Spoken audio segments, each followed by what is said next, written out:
Hi, this is Bryony from Find a Happy Place, and you're listening to Barefoot Radio. Fire your boss, sell your car, travel the world. You're listening to Barefoot Radio with your host, Graham Brown.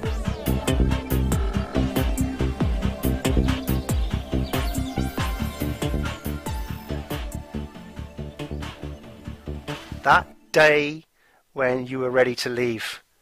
Just talk us through where you are, what you were doing, and how you were feeling that moment you realized you were getting on a plane, or it might be a train or whatever, and realize this is it. Well, I guess maybe New Year's Eve this year, I left the UK and I haven't really been back since. And I'd already been traveling for about 4 months, but I knew that it was really the beginning of my nomadic lifestyle. And yeah, it was wonderful. And I guess I was somewhere in the air between London and Doha when it turned 2014. But it's just spine-tingling stuff. You know, it's exciting, and you don't know what the future holds, but you don't need to know what it does hold. You just kind of it makes you live in the present. I think that kind of moment where you just have to be excited about what life is in general. And more than anything, I think it just feels like freedom, complete freedom. So where were you heading at that point? Are you heading specifically to Doha, or you were heading somewhere else after that? No, I was just flying through Doha, which actually isn't the best place to spend a New Year's Eve, in the airport in Doha. But I was on the way to Jakarta. And so I spent January in Java, and then spent 6 months in Asia, really. Went from Java to Malaysia, and to Penang for Chinese New Year, and then on to Thailand, and then Cambodia for a month. And yeah, Australia from there, and then to Bali. I lived in a little bungalow in Bali for 6 weeks, which was a great place to work. Wow. These are some amazing places. And right now you are where? Right now I am in Wellow, or Wellington, near Dubbo, New South Wales, which is where my sister lives. She married an Aussie guy who comes from out here, and she's got 2 little boys. So I very, very rarely get to see them, and I try and kind of swing my travel plans through Australia whenever I can. And it's my birthday on Sunday, so I wanted to celebrate with my family. Happy birthday in advance. Thank you. So I believe you are almost with your backpack on now, heading somewhere. Where are you going next?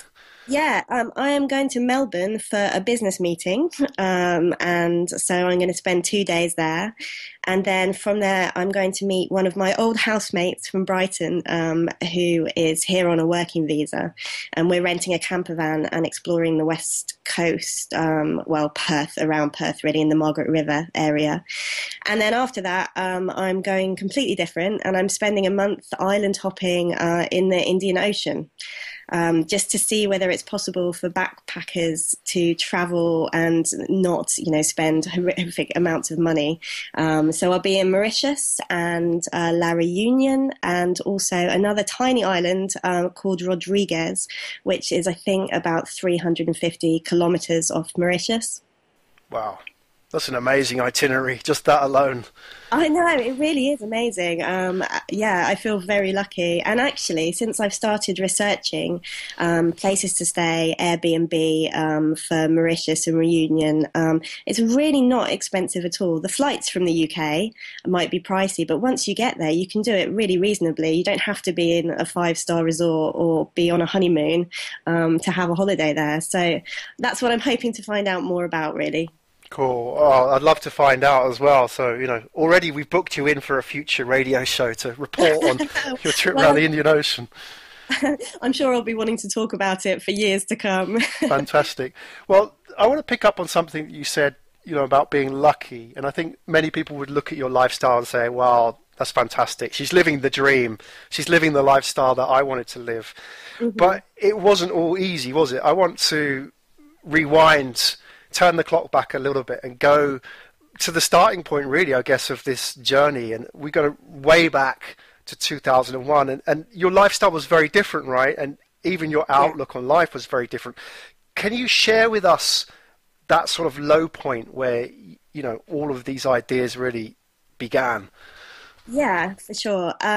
Well, I mean, I grew up with a panic disorder that became more and more obvious throughout my teens. And I did really strange things. Like I pulled out all of my eyelashes and my eyebrows, which is a real symptom of anxiety. I didn't realize that at the time. And there wasn't much education about anxiety and panic disorders at that point, and mental health in general.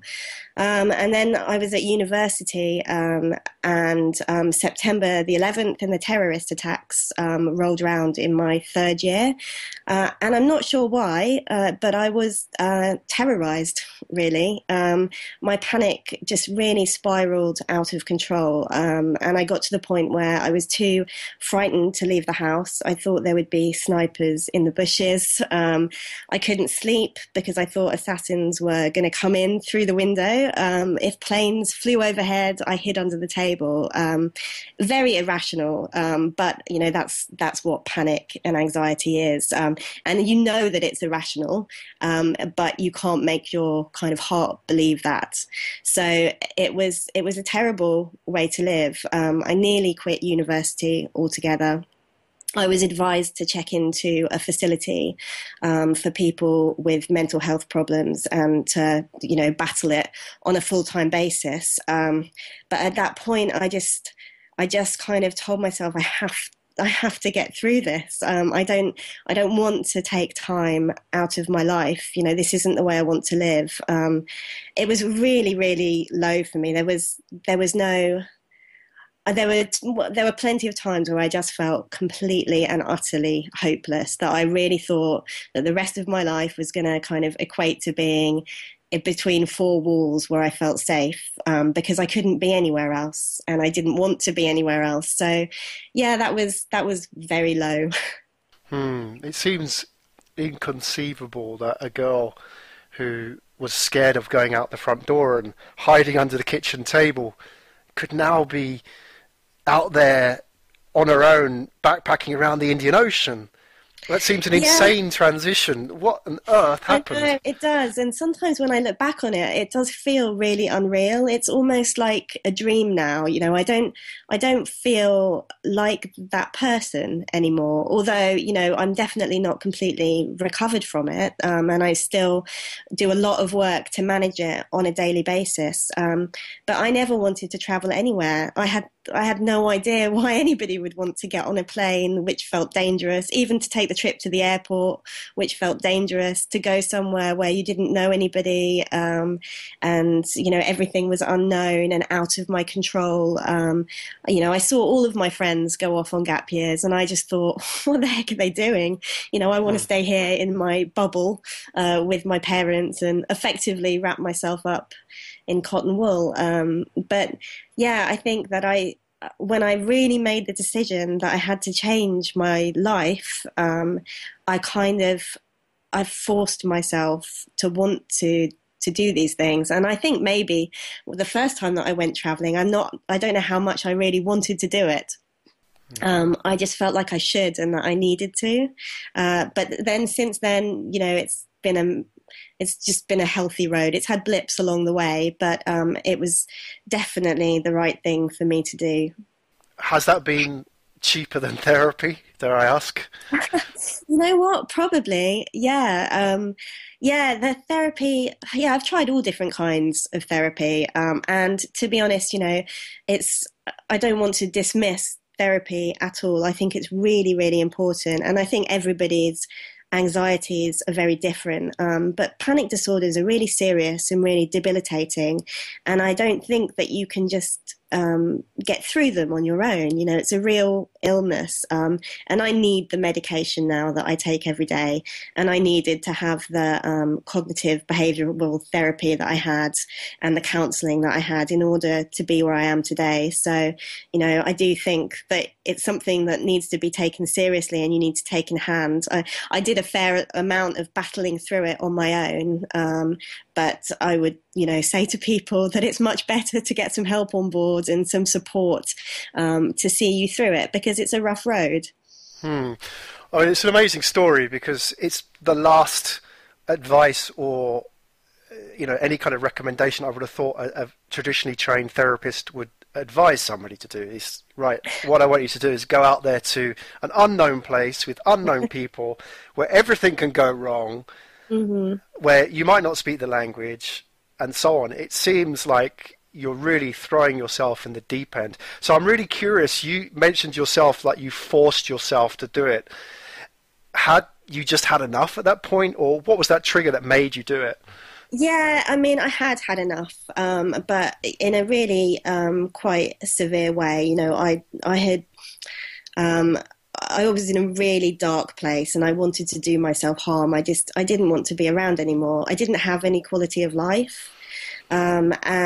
And I think that's what kind of fueled it. I just thought, right, anything has got to be better than this. So I thought I would, go big or go home. Right.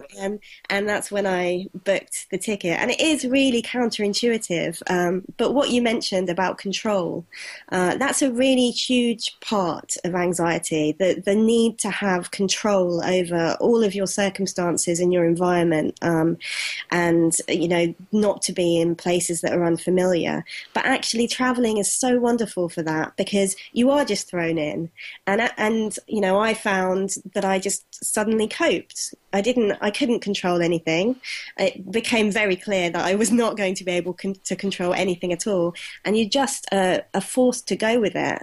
And for me, that's been a major part of my turnaround. Have there been sort of any tangible mileposts? So when you were traveling around Asia, for example, was there a point where something happened and then you look back on it and think, wow, I've really changed, I've really grown as a result of this? Yeah, I think so. And recently I noticed it because I come across backpackers who are now quite a lot younger than me and are not, kind of clinically anxious, but are quite nervous about everything. And I find myself, really trying to be reassuring to them and tell them that everything's going to be all right. And I just think, wow, it's amazing that I'm in the position to do this. But I guess as well, when you're traveling, you come across all kinds of situations which are completely unforeseen. And, some of them, your bus breaks down in the middle of nowhere, in the middle of the night, in a desert. That happened to me in India. And I could have panicked, but actually panicking was only going to cause me stress. It wasn't going to make the bus get fixed. It wasn't going to get us out of the desert in the middle of the night. And I think that, suddenly you think, oh yeah, really, the person that I'm hurting is myself. And I now actively choose not to make the decision to be stressed and to be anxious and to be panicky. And I will tell myself, no, I'm not going there. And that ability to stop my brain from wandering down all these awful side streets is something that's definitely come from traveling. So we're in moments like that where I think, wow, 5 years ago or 10 years ago, I would not cope with this situation at all. And now I kind of almost enjoy coping with it. And it's like magic. It's a miracle to me. Wow. And it seems, Bryony, to me like the advice that you're offering isn't just for people with anxiety disorders. This is great advice for everybody. I mean, I'm sitting here listening thinking, yeah, that time I went to the immigration office trying to get the visa and I freaked out. Maybe I should have listened to you first. It seems like, everybody could really learn from this, right? Because travel is such a challenge, I think, because, we step outside of our comfort zone. We choose to interact with people without the kind of control that we're going back to that we had in our previous existences. I think everybody could benefit from this. Yeah, definitely. And I think, traveling, things often don't turn out right, as in the way that they're supposed to, but they still turn out amazingly. They're just kind of differently than they were supposed to, if that makes sense. But very rarely do they turn out badly. And I think that, the more that you travel, the more you realize that. And it gives you massive faith in, just the world, really. And it's the same with people, that I've found that I was always really terrified of people. If somebody was walking towards me in the dark 10 years ago or 12 years ago, I would have a panic attack. I'd be so scared that they were going, they meant me harm. They were going to hurt me. now, I've traveled so much in the world, and so many times I've been in situations where I needed people to help me out because I was lost, or, I didn't know how to go about doing something, or I was sick. And people help you. People, really 99.99999% of the time, people are really kind and wonderful and good. And, I think that's probably the most beautiful thing about the planet. Yeah. Amen to that. Yeah, exactly. You're traveling full time now. How are you funding this adventure? Before I started traveling full time, which was now about 14 months ago, I was working in the travel industry. And I worked there for 8 years, by which point, at the end of it, I was running an adventure travel company in Brighton. But I was a digital marketing manager. And so I was very lucky because anything digital nowadays is stuff that travels well. So my skills were quite transferable. I also had quite a few contacts from my old jobs with people in travel in the UK. So now I freelance. It's mostly copywriting that I do for maybe 6 or 7 small companies, travel companies and tour operators based in the UK. But I also create all kinds of different content. I'm making infographics for them. Sometimes I build websites from scratch. And yeah, I kind of just do what people need me to do. Right, cool. And that gives you the freedom to live the kind of lifestyle that you want to live at the moment? Yeah, that's it. I mean, it's still new, really, for me. I say I'm getting my business off the ground in lots of senses. So I'm definitely not financially stable. And I think with freelancing, you have some months where you get lots of work coming in and it's brilliant. And then you have other months where it's, there's a tumbleweed kind of rolling across your keyboard and you're thinking, please, God, let something come in. So yeah, sometimes I have a fear that I'm going to run out of money and need to go home. But in a way, I guess that makes it very exciting that you're not quite sure how long you can sustain it. It makes me very determined. That is definitely for sure. Yeah, well, I wonder, bringing that full circle to the conversation we just had about overcoming the anxieties, is that everybody has that, right? Everybody's fearful about running out of money, even if they've got 7 figures in the bank. Everybody is worried that someday it might run out. So I wonder if, looking at your situation, the story is really about, it's not really about having all the security, but just being confident that you can deal with whatever situation you've got, because it sounds like you've got that sort of life confidence, right? And whatever life throws at you, you can deal with it. Yeah, I do. I really do feel like that now. And I'm really grateful that I feel like that.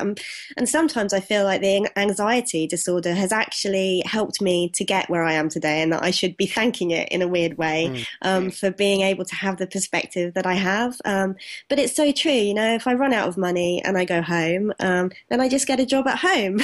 And if I need to, I can save up money and then start traveling again. Equally, I could stop somewhere along the road and do a TEFL course and then teach English for a while. I think that you have to have trust in your own abilities to make money somehow. And again, it doesn't need to be the most ideal thing. If it's just for a little while, it's just, helping. It's a stepping stone to get you from one place to the next. So yeah, I mean, it's not secure, but it's still exciting. Amazing. You're unstoppable, Bryony. I don't know about that. Sometimes I definitely don't feel unstoppable. And I do still have panic attacks. I should mention that it's not kind of a miracle story where I'm completely anxiety free forever and ever.